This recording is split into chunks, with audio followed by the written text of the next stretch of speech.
केतु और मून जब मिलता है तो वो मेडिसिन बनाता है, ठीक है, वो मेडिसिनल चीजों के रिगार्डिंग में चीजें बनाता है। तो इसीलिए नवांश का 5th house is very important in terms of judging a person का स्टेटस लेवल सारा कुछ। नवांश के लगन में अगर तुमको केतु मिल जाए, मार्स मिल जाए, तो ऐसा व्यक्ति नॉर्मली पैदा नहीं होता है। तो फंडामेंटली जब एक्वेरियस परेशान करने लग जाए, यानी कि नशे का प्रॉब्लम हो, ठीक है, किसी को नशे का प्रॉब्लम हो, अल्कोहलिज्म का प्रॉब्लम हो, ऐसे केसेस में भी आप काल संतोषना पूजा रिकमेंड कर सकते हो कि आप उससे rid होने में मदद करेगा आपको, ठीक है। एडिक्शंस, हाँ, एडिक्शन से रिलेटेड इश्यूज, क्योंकि याद करो हरनी is also very closely attached with Ashlesha. ये 10 ये मतलब एक्सिस वाइज में 10th में आता है। It's like top of the head, Ashlesha के टॉप ऑफ द हेड पे हरनी है। हमने भी जहां जहां मिसाइल टेक्नोलॉजी देखी ना, तुमने नोटिस की होगी, वो अश्लेषा जब टॉप ऑफ द हेड आ रहा है तब ऐसा हो रहा है, यानी कि वो 10th हाउस में पढ़ रहा है, तब कार्य क्षेत्र तुम्हारा ऐसा बन रहा है मिसाइल टेक्नोलॉजी से रिलेटेड या इससे रिलेटेड, समझ रहे हो। एपीजे अब्दुल कलाम के चार्ट में भी लगन में जुपिटर इन अश्लेषा बन रहे हो, ठीक है। So the whole concept is कि भरनी भी स्ट्रांगली एसोसिएटेड है सी नक्षत्र से, and that is why when you see problem, क्योंकि भरनी भी कैसे प्रॉब्लम्स देता है, एडिक्शंस से रिलेटेड प्रॉब्लम्स देता है। तो इसीलिए आपको ये जो नक्षत्र है वो आपका सोल्यूशन के रूप में काम करता है, आपको मदद करता है कि आप किसी प्रकार के एडिक्टिव बिहेवियर से बाहर आ सकते हैं, जो कि एक्वेरियस आ गए, ठीक है। तो ये एस्ट्रोलॉजी भी काम करेगी, खोद रहे हैं हम, रिसर्च है। किस रूप से आप कहना चाहते हो? Saturn in Ashlesha, research work. Research work, see Saturn is not linked with studies, किसी भी हाल में सैटर्न ज्ञान से रिलेटेड नहीं है, नॉलेज बट से यहाँ रिलेटेड नहीं। कैप्रिकॉन तो 8th हाउस में, इसीलिए लिंक कर रही थी मैं। कैप्रिकॉन का 8th हाउस में होना भी तुम्हारा है, लेकिन वो भी नॉलेज नहीं प्रोवाइड करा है, करा पाएगा। नहीं, नॉलेज नहीं, उत्कर्ष आई थिंक प्रोफेशन दे दिया उसका, प्रोफेशन उस एरिया में आपको करा सकते हैं। हाँ, profession will be related to that area, but in और जनरल दूसरा कैप्रिकॉन 8th हाउस में हो या जेमिनी लगन भी हो जाए या सैटर्न 8th हाउस में हो जाए, तो वो तुम्हारे को एस्ट्रोलॉजी का प्रोफेशन देता है। दूसरा जिस हाउस में है वो जैसे मून है, moon is in 10th house Uttara Bhadra में, सैटर्न के नक्षत्र में, ठीक है, तो ठीक है, वो वही भी 10th पब्लिक हाउस से डीलिंग कनेक्ट का, कर रहा है। पब्लिक डीलिंग का काम है। बट सी ज्योतिष आने के लिए ना कुछ अलग गुण, विशेष गुण होने चाहिए जो कि नवांश कुंडली में दिखाना चाहिए, ठीक है। अगर ये जो सैटर्न है यही उठ करके 5th हाउस में बैठ जाए ऑफ नवांश कुंडली, या जो भी नवांश कुंडली के 5th हाउस में बैठा हुआ प्लैनेट है वो ये रिप्रेजेंट करता होगा कि एस्ट्रोलॉजी सिखाऊंगा, तभी वो एस्ट्रोलॉजी है, समझ रहे हो। नवांश के 5th हाउस में बैठा हुआ प्लैनेट ही आपका पुराना ज्ञान है, और ज्योतिष इस जन्म में सीख जाने वाली ज्ञान नहीं, समझ रहे हो। वो एक जन्म का ज्ञान एक जन्म में आएगा नहीं। जो हम 5th हाउस नवांश बोल रहे हैं, तो वी आर ट्राइंग टू से नवांश के चार्ट में 5th हाउस या 5th हाउस का नवांश बोल रहे हैं? 5th हाउस का नवांश जैसा कुछ नहीं होता। नवांश का नवांश खोलोगे, उसमें 5th हाउस देखोगे, उसमें जो भी साइन हो, जो भी प्लैनेट है, उसका ज्ञान। अच्छा, इनफैक्ट नवांश के 159 में जो भी प्लैनेट बैठ रहे होंगे वो आपको ज्ञान ही बनाते हैं, वो आपको ज्ञान दैट देते इज हैं सन, उसका। Mercury and Jupiter. Sun in 1st बता रहे हो? House, Mercury in 5th house and Jupiter in 9th house. हाँ, एरीज असेंडेंट, मैं अपना बता रही हूँ।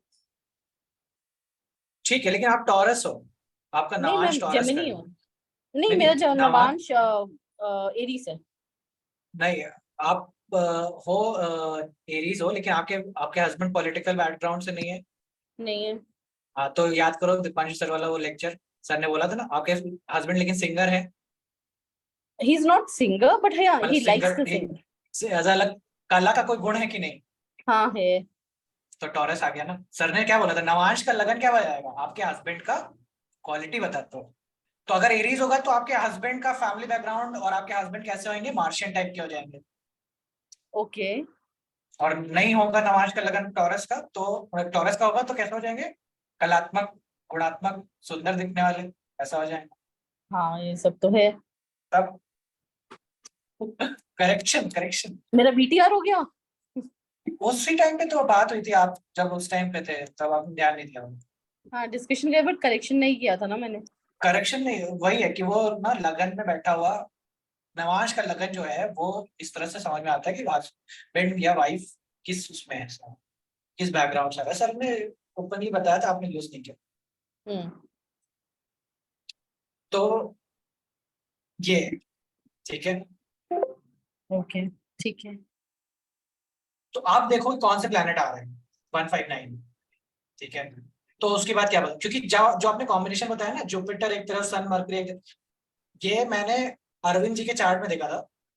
अरविंद जी के हम्म। चार्ट में एक हाउस में जुपिटर है, एक हाउस में मरकरी है, एक हाउस में वीनस है। लगन में वीनस था, फिफ्थ हाउस में जुपिटर था, और he is in from IITian, IIT के बैकग्राउंड से है। He is qualified IIM Ahmedabad से। सो हाँ, मतलब तब समझ में आता है कि हाँ यार, ये चार्ट में ना इतना वैल्यू है, बुद्धि है, कि ना इतना नॉलेज गेन करके आया होगा बैकग्राउंड से।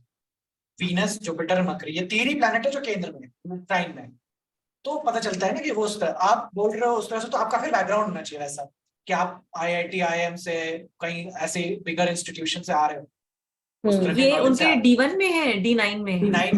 D9 की। पर D9 तो स्पाउस की क्वालिटी बता रहा है। नहीं नहीं नहीं, सिर्फ नवाज का लगन स्पाउस की क्वालिटी बताता है, अच्छा, ओके, पांचों नहीं, तीनों नहीं। ठीक है। अगर मैं वो देखूंगी तो फिर टॉरस के अगर मैं टॉरस लगन बनाती हूँ तो केतु आ गया फर्स्ट हाउस में एंड फिफ्थ सही है, हाउस में। बिना केतु के एक्चुअली ज्योतिष नहीं आता। फर्स्ट फर्स्ट हाउस में अगर केतु आ रहा है तो सही है, तब ज्योतिष आता है। ऐसा व्यक्ति को क्या आता है, ऐसा नॉलेज आता है जो परा विद्या टाइप से होता है। ये तो केतु ज्योतिष, फर्स्ट हाउस आ गया और नाइन्थ हाउस में सैटर्न आ गया। बस बस, मेरा भी यही कॉम्बिनेशन है क्योंकि इसीलिए मुझे मालूम है, क्योंकि केतु मेरा भी लगन में है और फिफ्थ हाउस में सैटर्न है। तो मैं बहुत confused हूँ फिर। आपने क्यों मेरे को, कंफ्यूज? मेरा नवांश में वैसे एक्वेरियस है जो मैं चार्ट बना रही हूँ। आपने मुझे एक बार बोला बीच में कि जब हम कुछ देख रहे थे कि आपका नवांश का लगन एक्वेरियस नहीं है, कैप्रिकॉर्न है, क्या? है ना? शायद हो सकता है, हाँ मेरे को याद नहीं है, मुझसे थोड़ा पता सा नहीं। फिर आपका लवान, क्योंकि फिर आपने मुझसे पूछा था कि शादी में इंटरेस्ट है, तो बस कैप्रिकॉर्न को इंटरेस्ट नहीं होता शादी में। हाँ, और तो मतलब वो मैं उस हिसाब से देख रही हूँ अब कि अगर कैप्रिकॉर्न से बना रहे हैं तो मून लगन में आ रहा है और मरकरी फिफ्थ हाउस में आ रहा है और सन नाइन्थ हाउस में आ रहा है। ठीक है। एक्वेरियस से ही रख रही हूँ मैं अपना नवांश, क्योंकि मुझे पता नहीं, तो सिर्फ केतु आ रहा है नाइन्थ हाउस में, लिब्रा में, और ठीक है, फर्स्ट और फिफ्थ हाउस में कोई प्लैनेट नहीं है अभी इसमें से। लेकिन आपको तो डिजाइन और इस सब का ज्ञान है ना। मुझे एक्चुअली कम्युनिकेशन और मतलब स्ट्रेटेजी कम्युनिकेशन इसका है ज्ञान, डिजाइन थोड़ा बहुत, मतलब थोड़ा बहुत इन द सेंस की design, but I can't like do illustrations और डिजाइनिंग लाइक दैट। तो वो देखो मरकरी अगर आता है, ठीक है, हम्म, मरकरी अगर ट्राइन 159 में आता है, तो ही मरकरी और मून स्पेशली, ये दोनों आने पे ही तुमको ऐसे गुण मिलते हैं जहाँ पे जो जैसा आपको है, ठीक है, वैसे वाली चीजें, कम्युनिकेशन और ये सारी चीजें को गुण मिलते हैं मरकरी आने पे, ठीक है। केतु आने पे फिर वो दूसरी डायरेक्शन पूरी तरह लेके जाते हैं। उत्कर्ष, मेरे तो 9 मतलब D9 के फर्स्ट हाउस में मून मरकरी केतु ही हैं, तीनों ही। 39 के फर्स्ट हाउस में मून और मरकरी नाइन्थ केतु। में, नाइन्थ हाउस में वीनस है, फिफ्थ में कोई प्लैनेट नहीं। ठीक है, ठीक है। तो मून मरकरी केतु, केतु और मून जब मिलता है तो वो मेडिसिन बनाता है, ठीक है, वो मेडिसिनल चीजों के रिगार्डिंग में चीजें बनाता है, ठीक है। और मरकरी वहां पे क्या काम कर रहा है ये तो अभी मेरे को समझ नहीं आया, बट हाँ ये तो है। वीनस के ऊपर केतु भी आया तो भी वो ऐसा वो बनाता है। जुपिटर वीनस कहाँ तो है नाइन्थ सर? हाउस में है, खैर वीनस। अब इसमें भी अलग है, मतलब इसमें भी बहुत सारी चीजें हैं। देखो इसमें भी, है जो नाइन्थ हाउस में प्लैनेट है उसके लिए शिक्षा ग्रहण करनी पड़ती है, अच्छा, ठीक है। नाइन्थ हाउस में जो साइन है या प्लैनेट है उसके लिए आपको किसी गुरु से सीखना पड़ता है। ये नवांश को बता रहे हो? नवांश में बताया, जो फिफ्थ हाउस में प्लैनेट है वो स्वयं आ जाता है, ओके। मतलब उसके लिए कुछ नहीं करोगे, स्वयं आ जाएगा। और जो लगन में है वो, उसमें दोनों चीजें चलेंगी, वो है कि थोड़ा सीखना पड़ेगा, थोड़ा सा आ जाएगा, तो क्योंकि वीनस भी फिफ्थ तो हाउस ऑफ मेडिसिन नॉन, होता है ना उत्कर्ष? हाँ वीनस और केतु का मिलने के बाद वो मेडिसिन बनता है। Pure Venus will be going to finance direction. तो फाइनेंस मुझे सीखना पड़ेगा। फाइनेंस और वीनस से रिलेटेड चीजें तो आपको सीखनी पड़ेगी, किसी की गाइडेंस लेनी पड़ेगी, तब वो समझ में आएगा कि अच्छा ठीक है ये ऐसे काम। ठीक है। तो इस तरह से वेरियस प्लेसेस में बैठा हुआ नॉच के 159 में बैठे हुए साइंस और प्लेसमेंट सबको अलग प्रकार का ज्ञान देते हैं। सन क्या ज्ञान देगा? क्या चीज?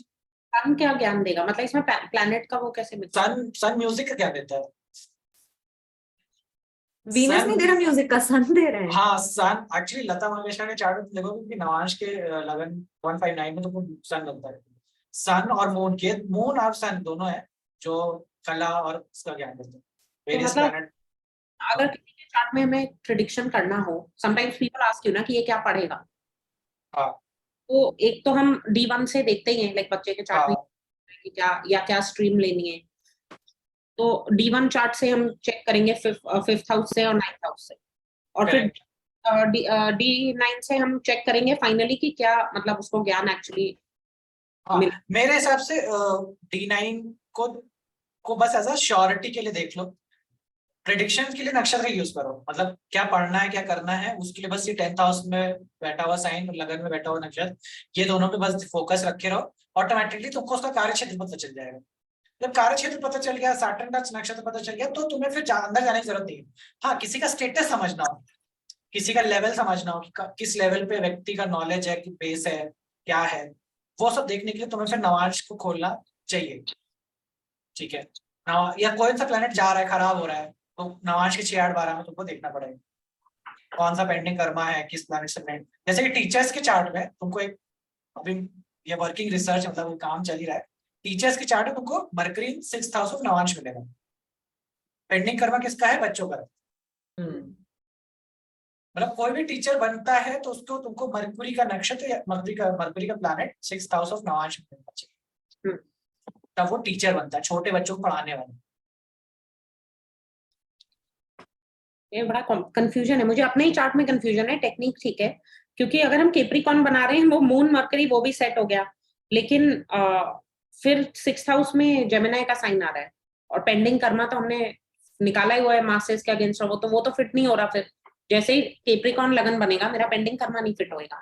बट क्यों नहीं फिट होगा? वो जो पेंडिंग कर्मा है वो जेमिनाई से बनेगा, मतलब वो आपको जेमिनाई ही सॉल्व करके देना होगा, जेमिनाई के रिलेटेड ही चीजें करनी। अब इसमें पेंडिंग देखो, अब एक वो कर्म है जो प्रोफेशन की तरफ जाता है, ठीक है, जेमिनाई का pending karma will lead to profession related to that house. समझ रहे हो? तो लेखा जोखा और इन सब का प्रोफेशन बनता है कि आपको उसके रिगार्डिंग में कार्मिक रूप। मरकरी जब आपका जा रहा है 6th हाउस में ऑफ नवांश में, तो इट सेज कि आपको छोटे बच्चों का क्या करना है, ज्ञान देना है, उसके रिगार्डिंग करना है, पढ़ाना है ना, टेक केयर करना है, वहां पे वो आपको पेंडिंग करना पड़ेगा। इस तरह से वो वेरियस हाउसेस में बैठा हुआ हो जाता है। पहले चार्ट्स देखोगे तो समझ में आएगा, वही कह रहा है, इसलिए कह रहा पहले कह दिया था मैंने डिस्क्लेमर के साथ, भाई अभी वर्किंग रिसर्च है, अभी काम हुआ नहीं पूरा, but that's how you know कि किस डायरेक्शन में व्यक्ति जा रहा है, कहाँ से आ रहा है कहाँ को जाएगा। और ये चीज दीपांशु सर ने बताई थी, मतलब मेरे को बोला था कि 6th house is the house जो पिछले जन्म से जहाँ पे काम करके आ रहे हैं। कॉन्फ्रेंस में बताया था कि जो नवांश का 6th हाउस है वो आपका पूर्व कर्म दिखा रहा है, मतलब पेंडिंग कर्मा। करेक्ट। तो वहां से उसी से निकाल के अगर मेरा एक्वेरियस की लगन है तब तो वो पेंडिंग कर्मा फिट होता है, बाकी की चीजों का। बट देखो जब हम लोग पेंडिंग करना तब बोलते हैं ना, जब आप एक्चुअली में डेथ बेड पे हो जाओगे ना, तभी हम आपके बात बोल पाएंगे कि यार ये इनका पेंडिंग करना था। जब तक जीवित हो तब तक क्लियर नहीं है ना, तो हम at the end the dot will be connected, वो हम स्टीव जॉब का जो स्टेटमेंट है वो एट द एंड ही बोल सकते हैं कि एट द एंड हम लोग डॉट्स को कनेक्ट कर सकते हैं, बट लुकिंग फॉरवर्ड हम लोग नहीं कर पाएंगे कि अभी क्या बोल दे कि हाँ पेंडिंग करना वो था कि नहीं था। इसीलिए अभी ये वर्किंग रिसर्च है, will have to look at several charts. Mother Teresa का चार्ट देखना पड़ेगा, बहुत सारे लोगों का जिनका ऑलरेडी एक एस्टैब्लिश जीवन रहा है उसी क्षेत्र में, वहीं पे करे वहीं पे किया और जीवन मरण वहीं पे हुआ, फिर समझ में आएगा ना। But this pending Karma can, मतलब ये नेसेसरली आपके करियर या आपके वर्क से रिलेटेड नहीं है ना, पेंडिंग कर्मा। वही क्या जीवन बन जा रहा है ये देखना जरूरी है। हाँ। मतलब हो सकता है कई लोग प्रोफेशनली काम करते नहीं है, लेकिन प्रोफेशनली जीवन भर पति का ध्यान रखते रह गए, हाँ, तो वो पेंडिंग करवाता हूँ। हम्म। Profession, 6th house of Namash is actually the thing that you're gonna take responsibility of. It's also one thing. क्योंकि अगर आप नमाज बनाते हो, नमाज समझो कि 9th हाउस की चीजें आप बना रहे हो, तो जो लगन है नमाज का बेसिकली इट्स 9th हाउस का वो कुछ बात है, तो उससे 5th हाउस विल बी बात अबाउट योर लगन। तो इसीलिए नमाज का 5th house is very important in terms of judging a person का स्टेटस लेवल, सारा कुछ जज करने के लिए इसका नमाज कोई का प्लैनेट नहीं भी हो, कोई प्लैनेट नहीं भी हो तब भी आपको साइन पता होना चाहिए वो व्यक्ति का क्या है। एंड देन उससे सेकंड हाउस में तुमको क्या मिल रहा है, 6th house is the thing he gonna take responsibility of, is the thing that he will be responsible for. तो ये तो मैं ऑफ द ट्रैक चला गया, बट दिस इज व्हाट, मतलब ये तुमको क्या नाम है उनका, जगन्नाथ के एस्ट्रोलॉजर हैं वो, नाम संजय रथ, डॉक्टर संजय रथ, ये उनका काम, ये उनका पढ़ाया हुआ है, उनका पढ़ा हुआ था, तो मैं बता दिया अभी, बट मैंने भी इस पे काम किया नहीं हुआ है, क्योंकि वही है, मेरा भी मानना नहीं है, देखो नमाज कुंडली में तब तक कूदने का जरूरत नहीं है जब तक नक्षत्र आ जाए, तो लगन ही ढंग से देख लेने में नमाज कवर हो जाएगी। या नक्षत्र तुमने ढंग से देख लिया तो तुमको नमाज पता है क्या जाना है, ठीक है। बट थिंग्स आर, मतलब कुछ चीजें बता देता हूँ कि कभी हेल्पफुल रहे, जैसे कि किसी का सिजेरियन बर्थ है कि नहीं ये भी तुम जान सकते हो, नमाज का लगन देख लो, नमाज के लगन में अगर तुमको केतु मिल जाए, मार्स मिल जाए, तो ऐसा व्यक्ति नॉर्मली पैदा नहीं होता है, सिजेरियन होना पड़ता है। मैं तो नॉर्मल हूँ, सिजेरियन नहीं है मेरी मम्मी का। मैं भी नॉर्मल हूँ, बट हाँ 7th मंथ में पैदा हुई हूँ। तो तुम्हें फिर वही है कि वो जो उन्होंने बताया मैं तुमको वही बता रहा हूँ कि उस हिसाब से कि लगन भी यही डिनोट करे और नमाज भी यही डिनोट करे, तो बट ये तुमको है मार्स देख रहा है, उससे फर्क पड़ता होगा। मार्स देखता है मार्स तो उससे 7th हाउस में, हाँ 7th बिल्कुल हाउस में फर्क मार्स पड़ेगा। है। हालांकि नमाज में वो यूज नहीं करना चाहिए, ओके, पर फिर भी चलो हम पहले D1 ही सीख लें, वो भी तो आता नहीं हमें। कोई बात नहीं। D9 की बातें बाद में करेंगे। इसीलिए क्योंकि वो उसमें बहुत सारी चीजें हैं और हाँ। कई कॉन्फ्लिक्टिंग भी है, मतलब मैं कई जगह पे वो ट्रू नहीं भी पाया है, ठीक है। तो मैं तो तुमको वही बस वही बता रहा हूँ जो मैंने पढ़ा है, कभी उस पर काम किया नहीं, जिस पे काम किया है इसलिए वो पढ़ा रहा हूँ, ठीक है। तो ये सारी चीजें